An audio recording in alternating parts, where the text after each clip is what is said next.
How you all doing? I'm doing a video today. I normally do videos about my sister April Griffin, a rape and domestic violence victim, also a political prisoner in the city of Milwaukee.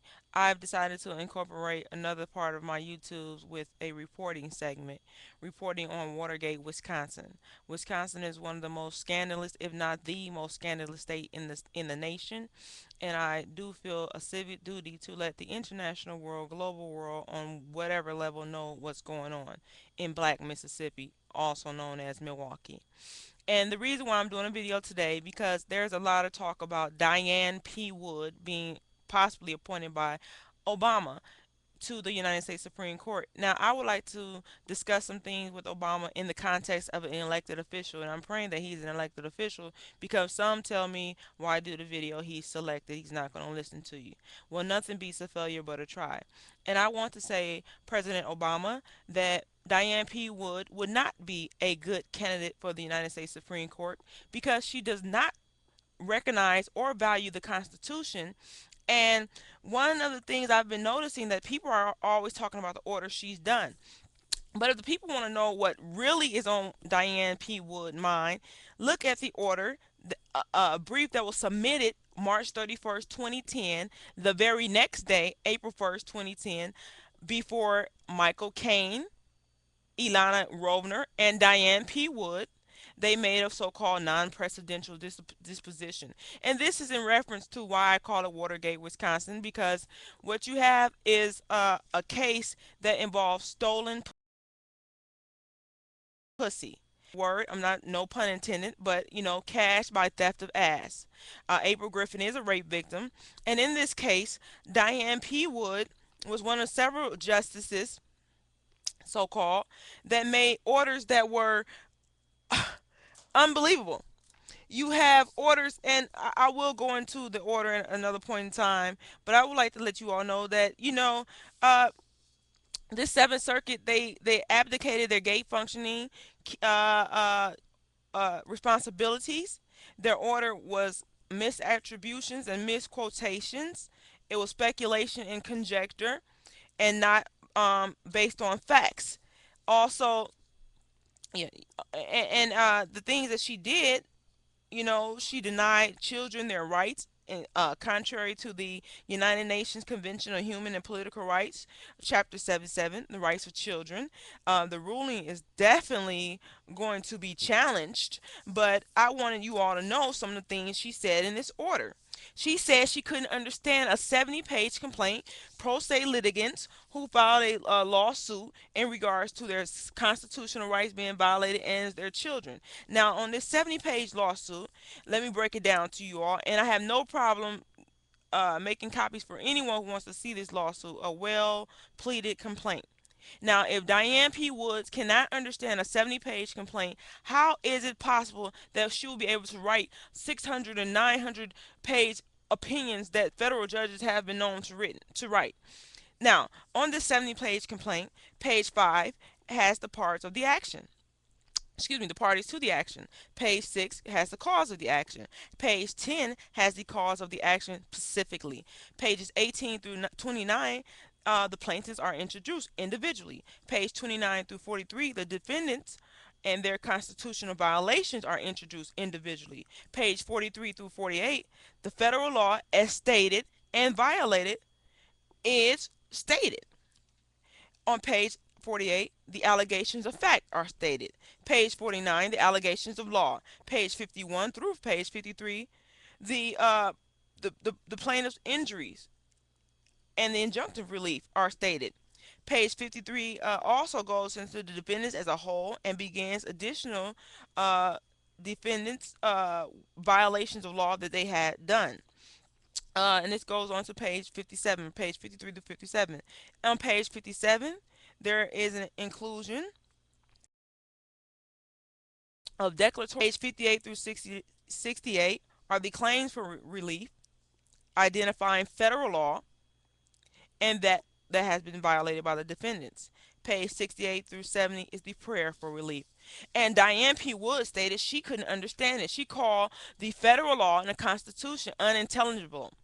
This was a lawsuit filed because April Griffin was raped by a Ugandan, and the judge Lynn Edelman, what he did was say he could not understand. He said he was confused. He never said anything about unintelligent or what have you. He refused to rule on it. He refused to set a date for hearings. He refused to acknowledge the plaintiffs. And so what he did was he said, "Well, I'm confused. I'm dismissing it." And so even though the defendants answered it, in the order that everyone needs to look at, 09-3920 is a recent order by Diane P. Wood. This gives you an insight into her mentality as a Article 3 judge. She does not respect the Constitution or the rights of litigants. And I would like to, but I don't think I'm going to have enough time, so I would like to go into some of the things that were shared by black judges on the judiciary. It was a book. And one of the things that were stated was that you have judges on the bench who come with a mentality of oppression, and I believe she represents one of these judges very well. I also want to say, President Obama, that you only have about what 21 black women that's ever been appointed to Article 3 positions, and I think about 15 of those appointments were by President Clinton. Uh, um, I also believe that Bush appointed a few black women, but I'm asking President Obama that you appoint a black woman, not based so much on color, but the fact that diversity needs to be there. And I hope that you're not afraid that people are scared for a black woman, because they were scared for a black man to be appointed to the position you're in, but they have to deal with it because people like Diane Wood and others are eroding the rights of others. And you have, if you want change, let me tell you. One of the things she did in this order, she said that April Griffin was locked up for 7 months for civil contempt, and she called that civil contempt. She doesn't know federal law because, according to the United States Supreme Court, when a woman or anyone is held in contempt past 6 months, it becomes criminal, not civil. And she was held in contempt without an order by another racist judge, Michael Gooley, who falsified orders. And I'm also writing some memoirs called Racism in the Rulings, and I'm compiling all these void orders, and we need to just start pointing these people out because these people are elected or selected officials, and they're there for ulterior motives and purposes. You know, she also said that April claims, the plaintiff claims, were without merit. So, what claims was she saying are without merit? She said the arguments are without merit. These were the arguments. There were four arguments, and these arguments are supported by federal law, which she did not acknowledge. The arguments were because the plaintiff requested a three-judge panel, the orders of a single judge are void. Because Judge Edelman did not follow the federal rules of civil procedure and refused to apply the law as to non-represented litigants, constituting an express appearance of partiality, it was plain error for the judge to preside over the proceedings. Because the plaintiffs are entitled to have default judgment entered against several defendants, the refusal of the clerk as well as the court to render these rights constitute violation of due process of law. Because the plaintiff's complaint complies with the pleading requirements of the federal rules of civil procedure, it was plain error to dismiss their complaint. And all Diane Wood said was it's without merit. Without merit means without legal argument, and the legal arguments are clearly defined. The table of authority it clearly cites federal law. So when you have judicial officers that are to be appointed, let's call them out. Let's call these people out. And today, I'm reporting on Watergate, Wisconsin, and I'm calling out Diane P. Wood. She would not be a good idea to the United States Supreme Court. I ask that those who are concerned as to her latest ruling, which was ruled in one day, case number 09-3920, I ask that the Republican Party, Democratic Party, whoever, apply strict scrutiny to her ruling. She's not fully seasoned.